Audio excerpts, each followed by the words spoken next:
This is the heart of Komodo country here. One tiny little village and the rest Komodo dragons. There's over 1,000 animals on this little island alone. And this is just the beginning of the rainy season, so these things are hungry right now. So you ever get nervous around here? I mean, I feel like my head's on a swivel right now. I would use a different word, adrenaline. But I mean, these trees here, we don't know, we just gotta be careful. Just watch around you. There's one right there. Come on. Look. Thank you. Look. You look around you the whole time, just be careful. Wow.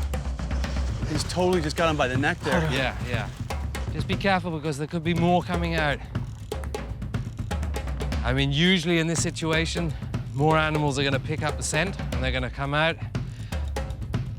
There's one right there. Big one. Look at the size of this. Just look at This guy's a big guy. Wow. That is huge. He's gonna go for it, the other one? Or? He's looking at us right now, guys. Just stand back. Be careful. Yep. Be careful. He's got the wrong scent. He's got the wrong scent. Go. You gotta bring him back around. He's confused. He's got our scent, he's got the goat scent. Make him confused. We gotta get him back onto the right scent. Behind the goat. Holy cow. Wow. He'll get on the goat now. All right, stop. Stop. Okay. Here comes. So Look was at he it. just like take it away from the little guy? Look at those jaws on that thing. There also comes another one. The Komodo dragon has a top speed of 12 miles per hour. That might not seem like much unless you're the prey. There's another one coming. Whoa. Keep an eye out, guys. We got the trees behind us, you know? Wow. Those jaws, man, they're just ripping that goat to shreds. Those guys are hungry.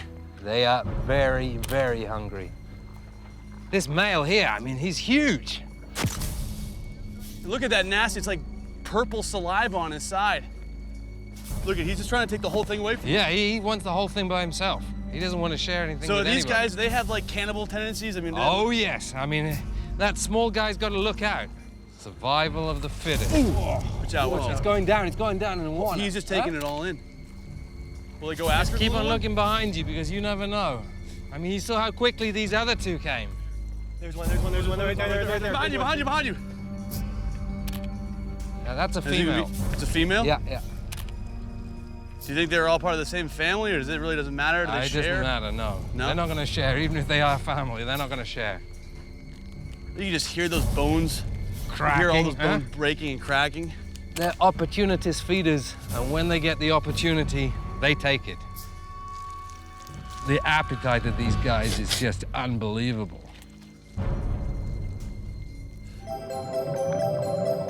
Diver and whale biologist Nan Hauser regularly travels to the islands to study whale behavior. And on this trip, she's found what she's looking for: a lone humpback whale. Nan knows, in the presence of this enormous animal, for safety, she needs to observe from a distance. I'm very strict about don't touch the animals that you're studying. Don't get in the way. But this whale isn't respecting Nan's personal space. After briefly surfacing, he turns toward Nan and starts to approach. It's a never-before-seen behavior that's both fascinating and frightening. He swims up to me, and he keeps swimming, and he's swimming. He doesn't stop. And pretty soon, I'm like right up against his nose. And so I can't push a 50,000-pound animal out of the way. You're just a tiny, tiny little fly next to them. At the same time, I'm laughing inside. I'm totally panicked. Humpback whales are enormous creatures. They can be up to 52 feet long and weigh 60,000 pounds. It's just a giant animal. It's like a school bus. If you get in front of the school bus by accident, you're getting hurt. I knew something was up, and I didn't know what. Amazingly, the reason for the whale's bizarre and dangerous behavior could be protection. Above water, the dive boat has spotted a tiger shark circling the area. And while Nan is totally unaware of the shark's presence, the whale may be trying to push her towards safety. And then, as the shark circles, the whale does the unthinkable. Reaching underneath, he lifts Nan out of the water. The situation is getting out of hand. A whale protecting a person is like an elephant protecting a puppy. The whale, completely unaware of its own strength, could kill or seriously injure Nan, the very person the whale wants to protect. A humpback, they just go like that with their pectoral fin or with their tail fluid. I mean, it ruptures your organs, breaks your bones, and you're dead. While it's very difficult to quantify, the experience of people like this diver sure seem to point to the capacity for whales to be altruistic, to try to protect other lives. It's a fascinating field of study. The more instances like this video, the more compelling the arguments become. Finally, Nan's able to get back to her boat and exit the water in one piece. After 28 years of having amazing encounters with humpbacks, I just never imagined that this particular encounter would happen with me. I'm lucky to be alive.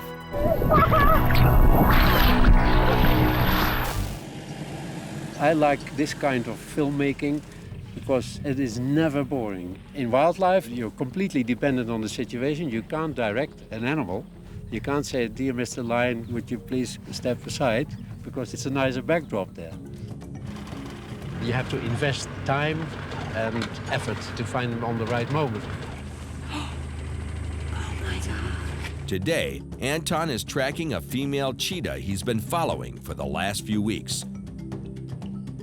I stay every day with the same cheetahs and see what happens and see how the story will develop, their life story, which is not a written story, but it's a story you observe.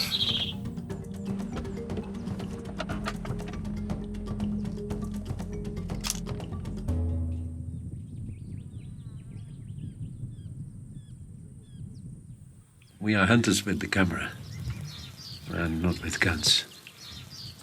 But it's the same thing. Patience, looking, perseverance.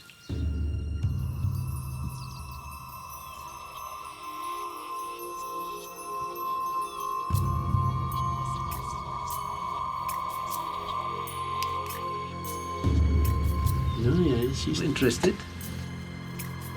He's stalking.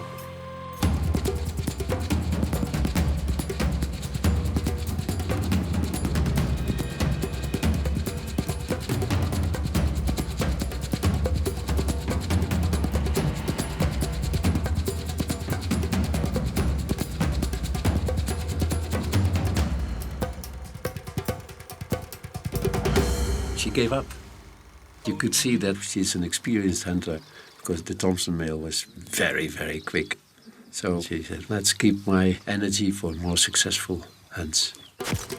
Over short distances, this is the fastest land mammal in the world. At top speed, the cheetah's body temperature increases rapidly, and if overexerted, can actually die from lack of oxygen. After she's caught her breath, she gives it another shot.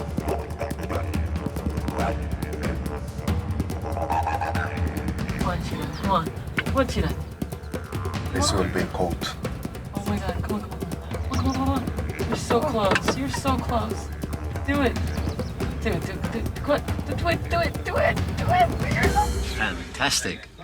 It is a bit far away, but it was just beautiful.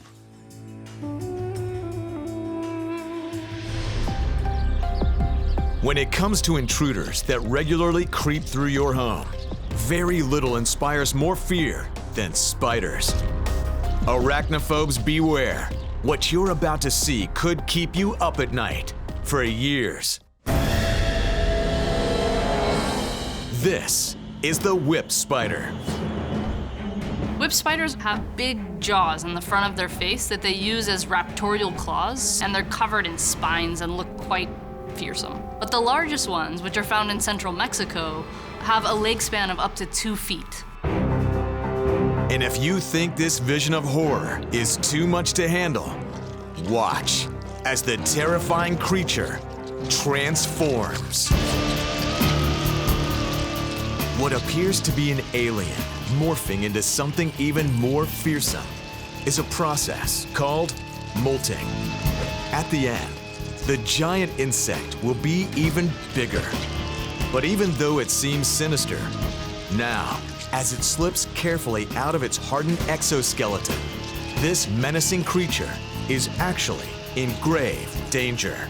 This hard outer shell that keeps things from eating it, gives them their defense. When they've shed this skeleton and their body is completely soft as their new skeleton is hardening, they're just a tasty morsel for just about anything that can get their hands on it. The process takes hours. It seems at times like the molt will never end. Slipping entirely out of his body, millimeter by millimeter, is painfully slow. Any faster, and something vital could separate and kill the whip spider. It takes time. It takes time to shed your entire skeleton. And in fact, they're not just shedding their skeleton, they're actually shedding all of their reproductive parts and even their lungs at the same time. So you don't want to rush it, because things can go really wrong if you do. Finally, after a few hours, the process of molting is complete. Now, the whip spider needs to avoid any danger for a few days while his exoskeleton hardens. Then, he'll go back to being your worst nightmare.